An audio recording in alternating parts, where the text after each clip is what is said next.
Selamat pagi teman-teman, perkenalkan saya Ana dan kedua teman saya Pikanti dan Mulan.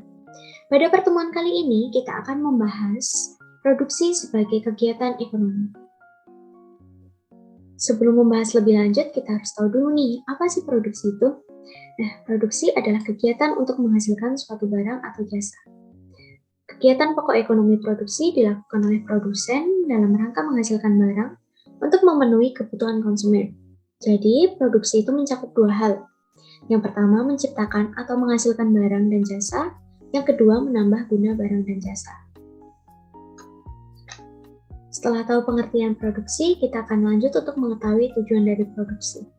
Secara umum, tujuan dari produksi itu yang pertama, untuk memenuhi kebutuhan manusia. Yang kedua, untuk mencari keuntungan atau laba. Yang ketiga, menjaga kelangsungan hidup perusahaan. Yang keempat, meningkatkan mutu dan jumlah produksi. Yang kelima, mengganti barang-barang yang rusak karena dipakai. Nah, selanjutnya kita akan menuju faktor-faktor produksi. Yang pertama, ada faktor produksi alam, yaitu faktor produksi yang disediakan oleh alam meliputi tanah, kekayaan hutan, kekayaan laut, air, iklim, dan lain-lain. Yang kedua, ada faktor produksi tenaga kerja, yaitu faktor produksi yang berupa tenaga kerja manusia. Lalu yang ketiga, ada faktor produksi modal, yaitu semua hasil produksi berupa benda yang diciptakan untuk menghasilkan barang atau jasa yang lain. Lalu yang terakhir, faktor produksi kewirausahaan, yaitu kemampuan seseorang untuk mengelola suatu usaha. Setelah tahu pengertian, tujuan, dan faktor-faktor produksi, kita akan lanjut ke proses produksi. Namun sebelum pada tahap-tahap proses produksi, kita harus tahu proses produksi itu apa.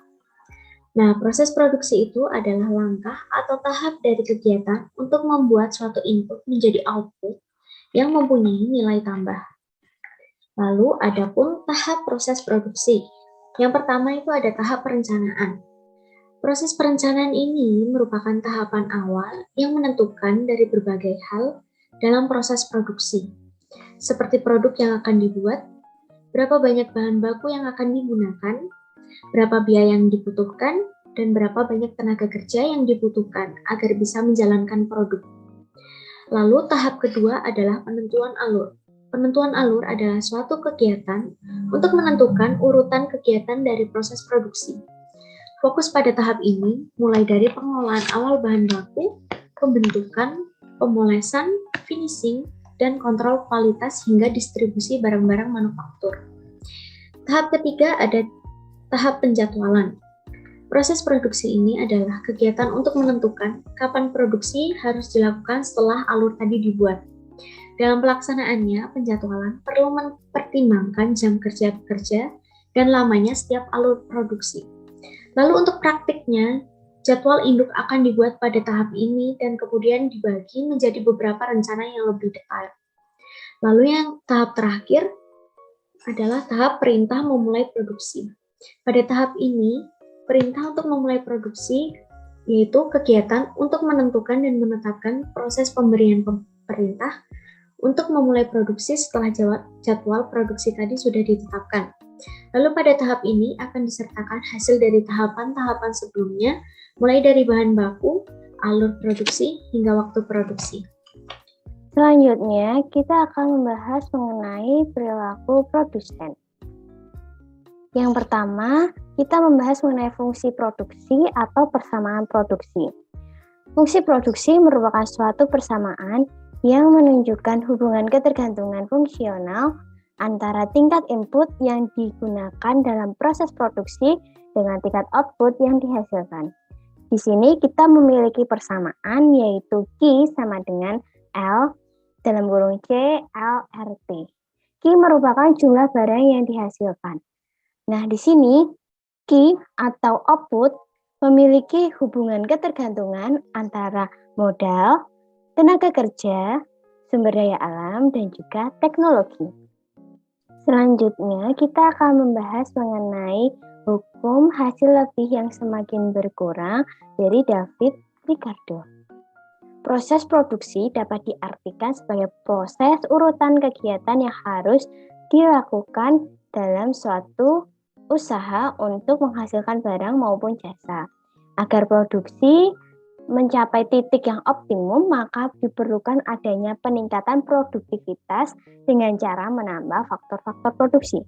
Akan tetapi, menurut David Ricardo, penambahan faktor produksi tidak selalu dapat memberikan hasil yang sebanding. Untuk mempermudahnya, kita akan melihat contohnya. Dapat kita lihat dalam contoh, dengan sebidang tanah yang dikelola oleh tenaga kerja dengan satuan modal lainnya yang menghasilkan banyaknya kuintal beras. Dari tabel di atas menunjukkan bahwa penambahan tenaga kerja dari 2 hingga 3 memberikan tambahan hasil yang semakin meningkat.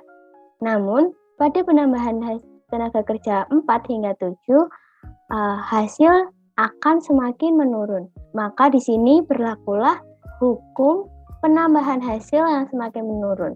Untuk lebih jelasnya, kita dapat melihat kurva sebagai berikut ini. Selanjutnya, kita akan membahas mengenai kurva isokon dan juga kurva isokos. Kurva isokon adalah kurva yang menunjukkan berbagai kombinasi faktor produksi yang menghasilkan tingkat produksi yang sama. Kita bisa lihat quant merupakan quantity, jadi kita dapat menggarisbawahi bahwa ini merupakan hasil atau tingkat produksi yang sama.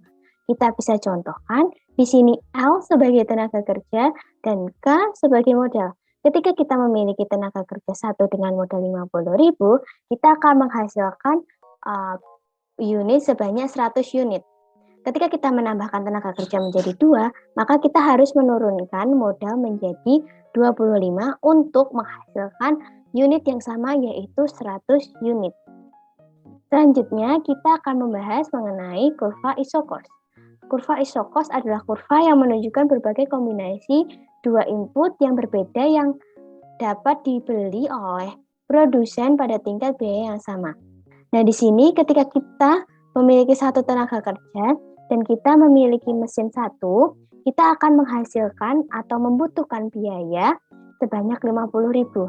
Namun, ketika kita memiliki 2 tenaga kerja, maka kita akan menurunkan mesin tersebut agar biaya yang dihasilkan akan sama, yaitu 50.000.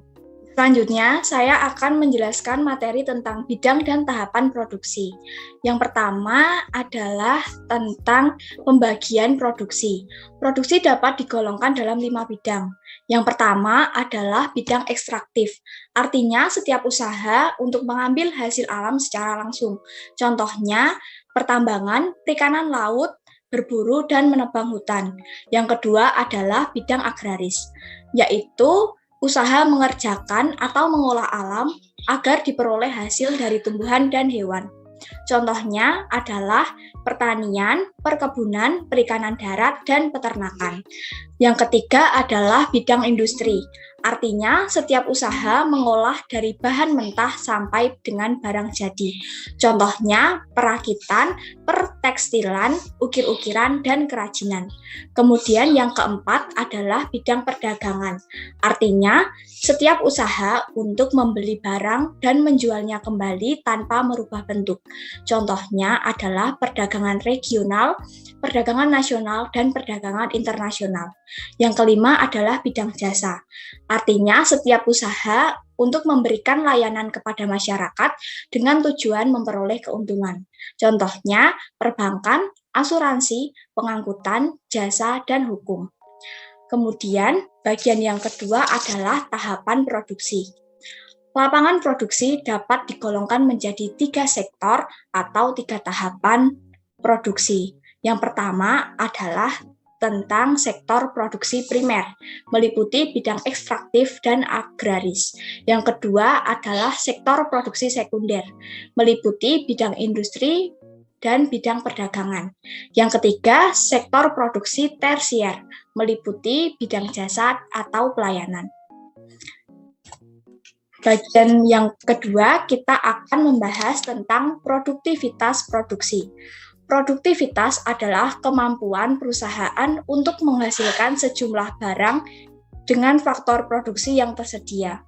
Produktivitas dapat ditingkatkan dengan cara-cara sebagai berikut. Yang pertama adalah ekstensifikasi, yaitu upaya untuk meningkatkan jumlah produksi dengan cara menambah jumlah faktor produksi. Yang kedua adalah intensifikasi, yaitu upaya untuk meningkatkan jumlah produksi dengan cara meningkatkan produktivitas setiap faktor produksi. Yang ketiga adalah diversifikasi, yaitu upaya untuk meningkatkan hasil produksi dengan cara mengembangkan atau menambah keanekaragaman jenis hasil produksi. Yang keempat adalah rasionalisasi, yaitu upaya untuk meningkatkan jumlah produksi dengan cara mengeluarkan kebijakan yang rasional yang mengarah pada efisiensi produksi agar produktivitas menjadi optimal. Nah, upaya rasionalisasi dapat ditempuh dengan jalan sebagai berikut. Yang pertama adalah mekanisasi, yaitu dilakukan dengan cara mengganti alat-alat produksi dengan mesin-mesin atau alat-alat yang lebih modern.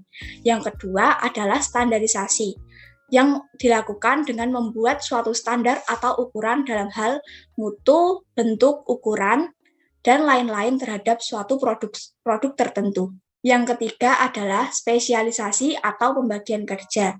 Kemudian yang keempat adalah menempatkan pekerja pada tempat yang sebenarnya.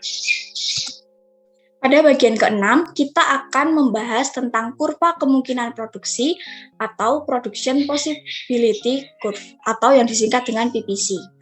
Nah, dalam ekonomi, kurva kemungkinan produksi merupakan grafik atau kurva yang menggambarkan berbagai kemungkinan kombinasi maksimum output yang dapat dihasilkan. Di sini disajikan sebuah contoh.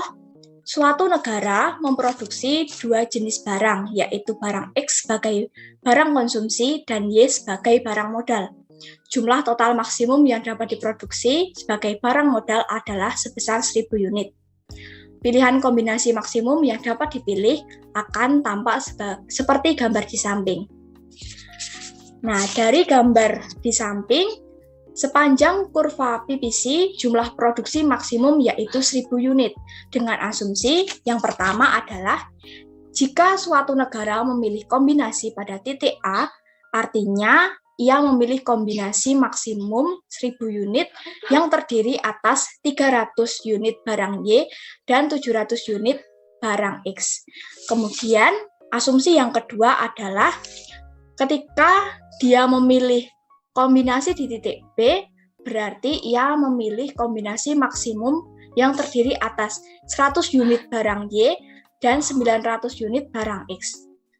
Kemudian asumsi yang ketiga adalah menggesernya kurva PPC ke kanan, yaitu menjauhi sumbu 0, berarti perekonomian mengalami pertumbuhan. Hal ini bisa terjadi apabila pertumbuhan ekonomi diukur dengan jumlah produksi. Nah, demikian video pembelajaran yang kami sampaikan. Semoga bisa bermanfaat bagi adik-adik dan teman-teman semua yang sedang belajar, khususnya tentang produksi sebagai kegiatan ekonomi. Terima kasih.